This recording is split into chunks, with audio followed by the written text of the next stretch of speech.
invite you to just close your eyes. Imagine you are sitting in a beautifully carved boat, carried across the ocean by the gentle waves.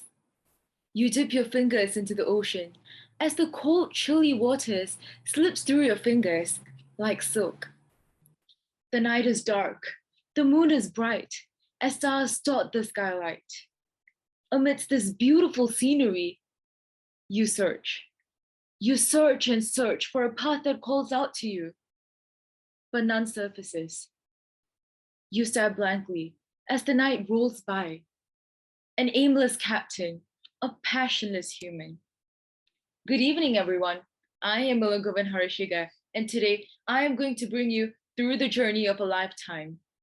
Not that of the ambitious rower, but that of the wanderer. And all I ask of you is to traverse this journey with me, even if it does get uncomfortable at times. So what exactly is passion? Is it an emotion or is it a destination? There are generally two types of people in today's world: those who are very sure of what they are going to do with life, and those that are genuinely very clueless. And trust me when I say, the latter is probably very jealous right now. For good reason though. The adage, follow your passion, haunts us. Everyone in the world is empowering the former, but not the latter. And this is what I would like to focus on: the ever passionless human. Passion is something that is closely related to identity. If you are passionate about dance, you will become a dancer. Music, then a musician. Science, then a scientist. And this is essentially why every human out there is hell-bent on identifying a passion, because this is what they can use to identify themselves with. When you don't know who you are, you want to seek out something and hold on to it, anchor yourself to the world. And when you can't find one, you are lost, uncomfortable, so very uncomfortable. Yes, hold on to that emotion right there and acknowledge it. You are uncomfortable. And is that fine? Perfectly. I want you to remember your childhood. What were you passionate about then? Becoming an astronaut? Being near the stars? But does the very prospect of becoming an astronaut scare you now? Passion, or at least the destination, is an ever-evolving concept. The only constant is what I like to call the fuel or the propellant. That is true passion, the feeling that pushes you forward. When we were young, it excited us. But as we grow older, it scares us. The possibility of an unknown scares us. But wait, why don't I even have that feeling? You might ask. And here is the important point. We as humans often try to concretize everything in life, even the rather unconcretizable. We meticulously calculate and plot our lives, timetabling them. Even if it slips course slightly, we fret, anxiety suffocating us. Passion, however, is ever changing, ever evolving. You cannot decide when it will find you, what it will do to you, or when it will leave you. And this severely disrupts our timetabled lives. So you would much rather know a passion sooner than later so that you can ambitiously work towards it. But that's just not how life works. There are simply three reasons as to why someone might not have found their passion, their calling. Firstly, everyone believes that there is a definitive way to identify that one is passionate about something: a roaring sensation of adrenaline, or a happy and soothing sensation of calm, whatever floats their boat. However, we have to analyze this very simple question. Now think about this. Did a person who ended up becoming a biologist because of their intense passion for biology have definitive signs of passion? Say, for example, did they feel this immense sense of brightness and calm as they did pages and pages of questions on enzymes, DNA, proteins, etc., Did their mind scream the words, "This is it," in a eureka moment in caps? You might be surprised when I say no. Well, this is where we run into the first problem. As humans, we tend to prefer definitive signals to lead us through a pathway, but more often than not, the world does not make this possible.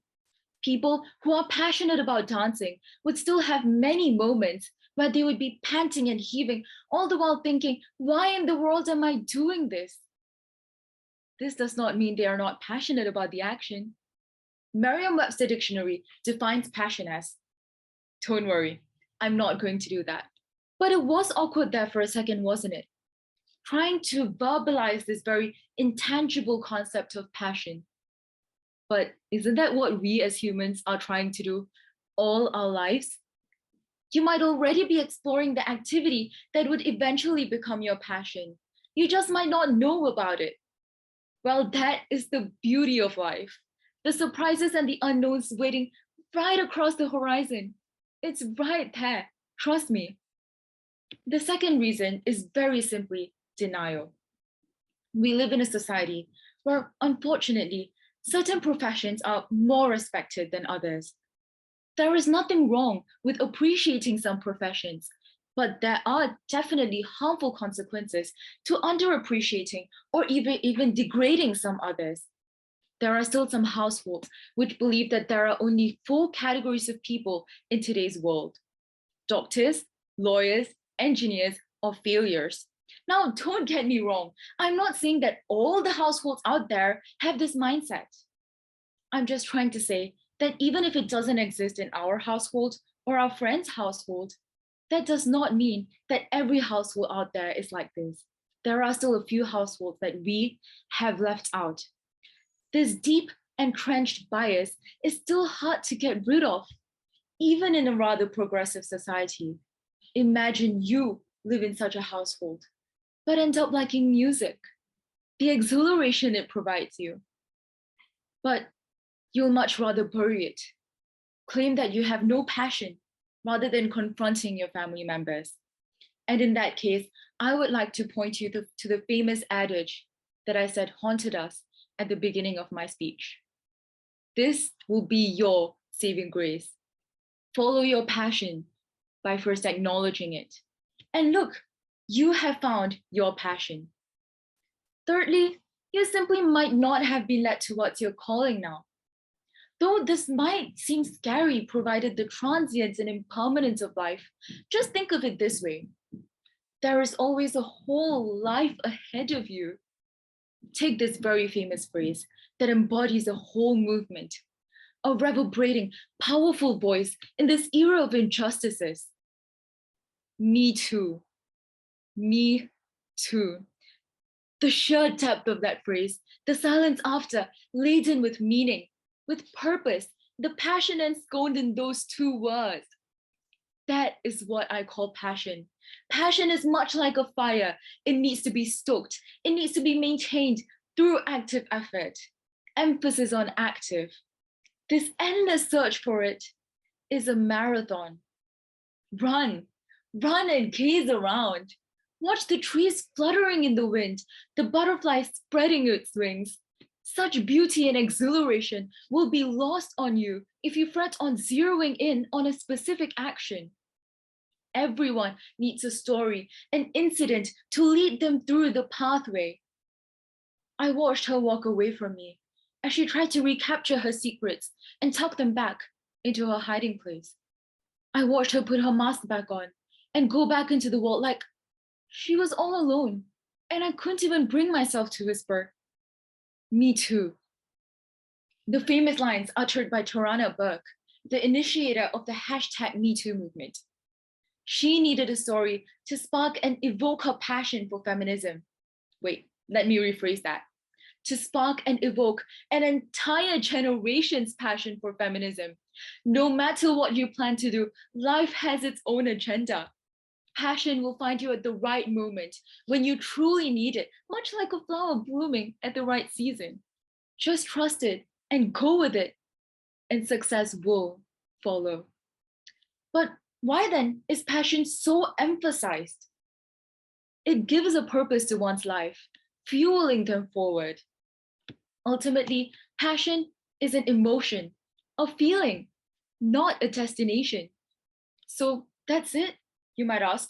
Was that what I was trying to get to all along? Essentially, yes. Passion makes one's life beautiful and remarkably pleasant. And when you can't find one, that's fine. But you must just not sit there resigning to your fate. Search for your story, your incident, explore. All that we can do and should do is to create a platform for such stories to play out. Let us go back to that boat. The aimless captain, the passionless human. Is that true though? Let me rephrase that. The passionate human. Wanderers don't lose their way, they will find their way, the best path for them. They won't stop that, but will instead continue carving a path for themselves. The path will not be a straight line. They will row through miles of ocean before they even reach land. But all I ask of you is to pick up that paddle and move. Paddle slowly and paddle calmly towards any direction. Don't frantically zero in on a location and paddle swiftly, because this universe is vast. The ocean is vast. It presents numerous possibilities for you to write your story. To wander is to find your novel. To stick to one path is to lose your unique story. Passion is essentially the curiosity and excitement of wandering, of trying, of loving, of failing when things don't work out and you think this isn't for you. It's about picking yourself up and continuing. In the famous words of J.R.R. Tolkien, not all those who wander are lost. So trust me when I say, flow as the sea will do to, and everything will fall in place. This is Harishiga here, and thank you for traveling through this journey with me.